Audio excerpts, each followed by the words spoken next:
ഞങ്ങളുടെ വീടിൻ്റെ മുമ്പിലൊരു കുഞ്ഞു പേരക്ക തൈ ഉണ്ട് കേട്ടോ. അതിൻ്റെ മുകളിൽ നിറയെ പേരക്കയുണ്ട്. പക്ഷെ അതെല്ലാം നല്ല മൂത്ത് കരിയും പച്ചയുണ്ട്. അവനാണെങ്കിൽ അത് പറിക്കാൻ നോക്കുവാണെങ്കിൽ തീരെയും പറ്റായിട്ട് അവൻ തിരിച്ചു പോരുകയാണ് കേട്ടോ.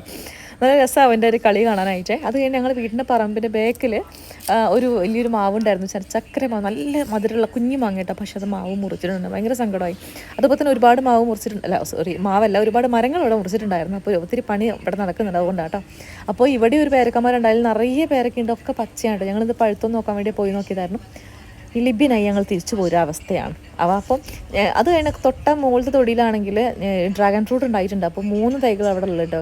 ഞാൻ ശരിക്കും പറഞ്ഞാൽ ഈ ഡ്രാഗൺ ഫ്രൂട്ട് ഉണ്ടാകുന്ന ഒരു തൈ ആദ്യമായിട്ട് കാണുകയാണ്. 2 പൂവ് ഉണ്ടായിട്ടുണ്ട്.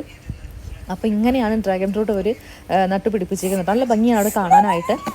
അത് ശരിക്കും പറഞ്ഞാൽ അത് പഴുത്തുണ്ടെങ്കിൽ അതിലും ഭംഗിയില്ല കാണാനായിട്ട്. അപ്പോൾ അത് ഞങ്ങൾ കുറച്ച് പ്രകൃതിയൊക്കെ ആസ്വദിച്ച് ഞങ്ങൾ തിരിച്ച് വീട്ടിലെത്തിയിട്ടോ. അപ്പോൾ ആദ്യക്കുട്ടൻ്റെ പപ്പയും കൂടി പുറത്ത് പോയി തിരിച്ച് വരുന്ന വഴിക്ക് കുറച്ച് എണ്ണ പലഹാരം വാങ്ങിയിട്ടാണ് വരുന്നത്. അവൻ എന്ത് കിട്ടിയാലും അവൻ ആദ്യം കൊണ്ടുതരുന്നത് എനിക്കാട്ടോ. അങ്ങനെ അതും കൂട്ടിയിട്ട് കട്ടനൊക്കെ അടിച്ചിരിക്കുകയാണ്. ഞങ്ങളെ നേരെ മുമ്പിൽ നമ്മുടെ സിംബയുടെ കൂടുണ്ട്. ഞങ്ങൾ എന്ത് കഴിക്കുകയാണെങ്കിലും അവനും വേണം കേട്ടോ. ഭയങ്കര കുറയാണ്. അങ്ങനെ അവനും കൊടുത്തിട്ടുണ്ടായിരുന്നു. അപ്പോൾ ഇന്നത്തെ വീഡിയോത്തിൽ ടാറ്റ.